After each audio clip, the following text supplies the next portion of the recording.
Had a couple lucky rounds, the first couple there, where people smoked the tires against me. I don't know if I was the slowest winner of both those rounds, but it had to be pretty close. I think we went 18 the first round, and then I think we went 23 or something like that in the second round. But I seen some 22s and 23s in front of me, so didn't make me feel too bad about winning with a 23. But we were trying to go a little faster than that. So when we got back there, we got it stepped up, and because I think the track was better than we were giving it credit for all weekend.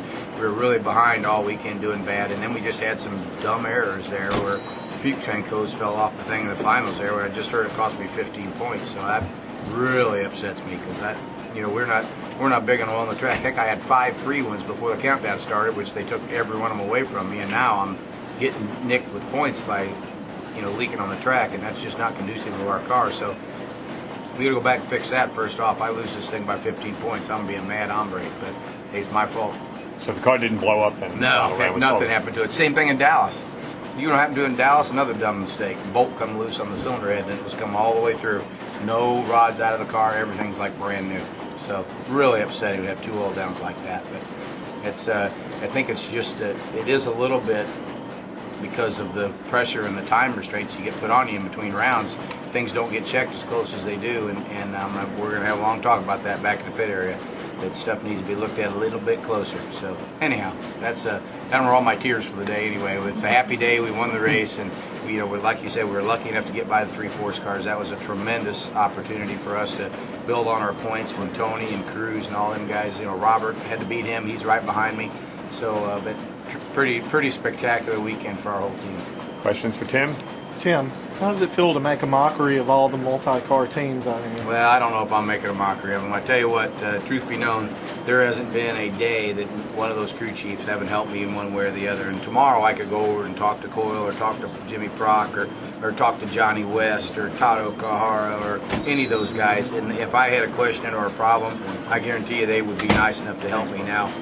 They might tell me something wrong now, but they would still want to help. But no, seriously, that's a great group. We're like a little family over there, and there's not any crew chief out here that at one time or another in the last few years hasn't really helped me fix my car with something bad on it, But I don't know. It's like we talked about in Dallas, boy.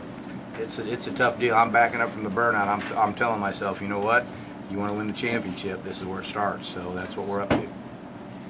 When lost and sort of you beaten the 3 forces today, it's also a day that you won when the number 2 and number 3 guys in the points both went out early. How big is that little development for you and your championship hopes? Well, again, that really makes things are falling in place. You know what I mean? I think that happened for Tony last year. He had things fall in place at Vegas for him. Like everybody got beat in the first round, and he went and won the race. So, although we have led the points since St. Louis this year.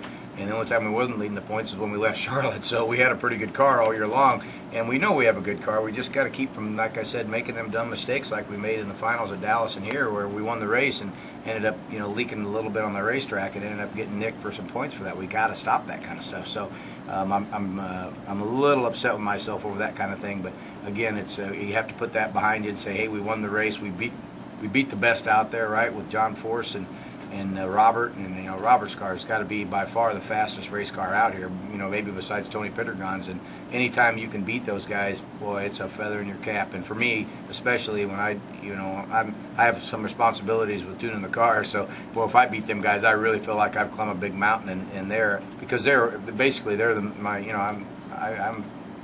I just look up to those guys. I love all of them, and to be as fast as them on any given day really makes me feel like my team and I did a terrific job. You like playing the odds? Yeah, I mean, it doesn't bother me. We talked about this earlier when we left Charlotte. Geiger and I talked about it. He said, I really thought, well, Tim's down and out now after getting his butt whooped first round, and boy, to tell you what, that motivates me.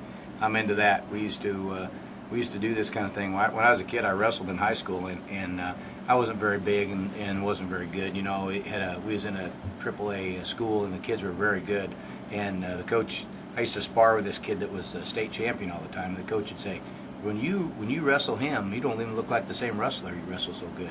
I mean, why don't you treat everybody else that way when you wrestle? And I've been thinking about that. That maybe when I race these champions, I got to treat them like that. Stop treating them like it's there's no way you can beat them. That those are the guys you want to beat. So that's how we live it. We're going to go out there and try our best to to race those guys like it's the last race of the season, last race of our life, and we've been doing that for the last all year really. We've had our nose to the grindstone, and we made some moves out here for the final round, and I thought it would go a little quicker than that really, because I tuned it up, and it was safe and slow really looking at the graph. So I think it had somebody left in it, and somebody asked me if we had some left in it for that finals, and I think we left a little on the table there. So hey, we're gonna go to Richmond, and hopefully we can leave there in the same position we're in with a little bit of a lead, and if not, then hey, we'll just keep our nose up and kick them again, if they get down a little. Will you tell us who all your family members are rooting for in that final round? You got to. Sweet as Ashley is, first thing she asked me was if Rachel was here. So I'm telling you, that's a special kid, you guys. That Ashley is a good kid, and my daughter Rachel and her have a real good relationship, and they're like almost like sisters, because Ashley's just as sweet as she can be to her. And I told her that Rachel was home this weekend going to homecoming, and she goes, "Oh boy, that's a big event. I can remember those days, And then my son Daniel, who also drives my fuel car from time to time, well, he's home making sure the boys are bringing her home at the right time. So it's been a really interesting weekend for us for that point. But thank you, Bob, for asking about that. Okay.